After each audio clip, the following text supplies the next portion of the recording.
So, good day guys, good day. I've got myself some custom dynamics LED turn signals, and I've got to put a few things right with this before we start. Now, if you come from the US, then basically you don't really need to watch this video because it's a simple install for you guys.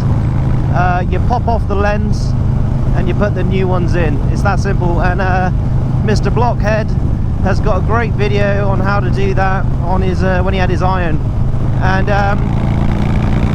I was going to do something very similar actually, but unfortunately, because of the UK and the way that we have our light bulbs all set up and that, it was not going to be the case. Unfortunately, we have different bulbs to the US, and therefore the sockets are completely different, and as a result I've had to completely change the inserts and all that jazz.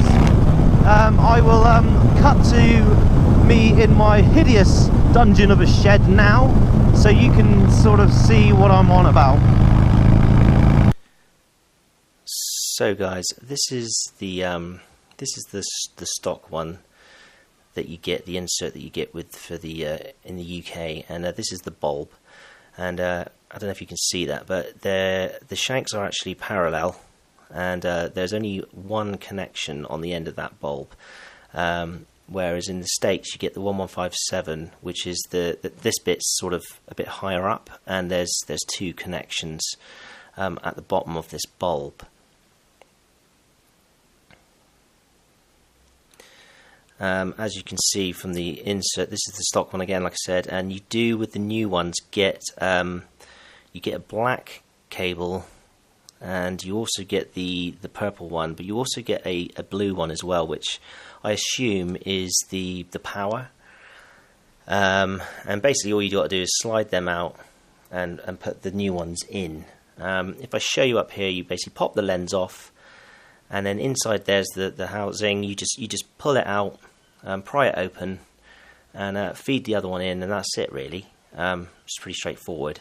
There's a little rubber sort of surround which you can kind of get a knife in behind and sort of just pop out, and yeah, just slide it in basically.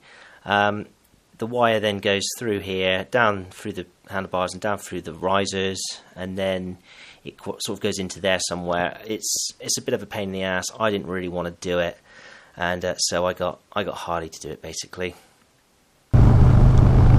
So guys, as you can see, it's a complete cluster FU-CK, whatever you want to call it. What it is basically, in the UK we have the turn signals just go on and off, whereas in the US and other countries they have to have them on. And so you've got two different types of lights. You've got the 1156, which is in the UK light, which is the parallel shank, and then you've got the 1157, which is the sort of non-parallel one, if you like, and that's because it's got the dual sort of usage, if you like. And so I didn't know this. I just assumed, you know, they were all the same, but it turns out no, they're not. So I had to buy the inserts, which you've just seen. The parts department in Harley said all you got to do is cut the cable, cut the wire, and solder it on. But stupidly I did that, not really thinking about it. And yeah, there's three on the new ones, and which kind of makes sense, I guess, because one's got to keep the power on while it's running through the day. So yeah, I ended up taking it into Harley. It cost me about, I don't know, an hour's worth of labour, and they did it all for me, because I didn't really want to start taking my bars off and trying to redirect all the cables. You can do it yourself, it's not a big deal, but I just didn't want to do that. The bike was going in for a stage 2, so I thought while that's getting done they could just do it for me. They've done a great job, they work absolutely fine. They are, I think, almost a necessity. I think if you're riding a bike, the more lights you got on your bike, the more likelihood is someone's going to see you. Now, alright, that Daymaker at the front there is a brilliant light, and it really does shine bright. But if you've got two here doing the same thing, you know, that's going to improve that visibility of someone not seeing you. Plus, if you're in the dark, these things actually do light up the road very slightly. I don't have a video of it. I haven't actually done much night riding as it is at the moment, but I do know that they do light up the road. So, you know, any kind of visibility thing that we can put on our bikes has to be a bonus, really, doesn't it? For safety, and it looks cool. If I had known that Rogue Rider Industries had turn signals, I probably, if I'm honest, I probably would have got those, because although these look pretty damn good and I'm super happy with them, I'm not going to change them or anything like that. With Rogue Rider Industries, they have the whole thing is lit up, not just a little band around the outside, which I think, you know, obviously increases that light and that visibility and everything else, as opposed to the little ring. If I had to go back in time and if I knew what I knew now, I definitely wouldn't have got the Custom Dynamics. And I'm sorry guys, if you're watching this, Custom Dynamics, you are a great company. They actually emailed me when I had the issue with a solution. So they're a very good company. I've got nothing against them, but I just feel, as my opinion on it all, that the Rogue Rider Industry ones are a better light, in my opinion. But that's not to say that these aren't any good, because they are, and I really like them, and I'm going to keep them. So there you go. But just as a heads up guys, if you are thinking about getting LEDs, just have a little look around and have a little shop around and see what you prefer and where you want to go with it. As for the rear indicators or turn signals, now again, I just find this insane. Harley have put LEDs in the rear now, which is great. Okay, we don't really need to change them because they've got some nice LEDs in the back. The problem comes when you want to smoke those lenses, if that's what you want to do. You can't pull that thing out. Those lights will not come out.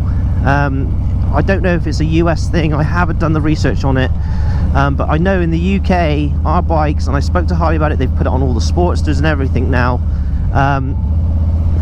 The new LED lights, they're sealed. You cannot get those lights out without breaking that lens, and the problem comes with the money. Now I said, well, all right, let's change them out and get the smoke ones, and Harley have said that the only way you can change them is to change the whole thing. That's the insert, the housing, it comes as a whole thing, and they retail at around £230 per light.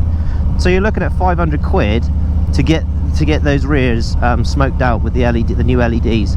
So if you come off your bike guys and you break those rear lights, that's going to be very, very pricey. So just be careful with those rear lights, because you know, to replace them, regardless of whether you're smoking them out or not, is going to cost you an absolute fortune.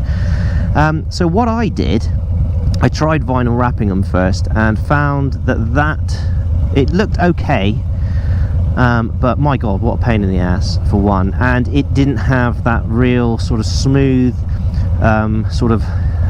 seamless look about it. You could see where it was peeling back and it wasn't quite straight, and it just didn't look right. It got the effect that I wanted, but it didn't look right. So I found, and thank you for whoever it was that recommended this to me. I think it was an Instagram follower.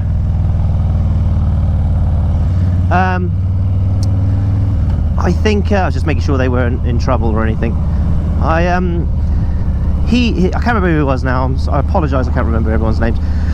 But he recommended spraying them with a tinted spray.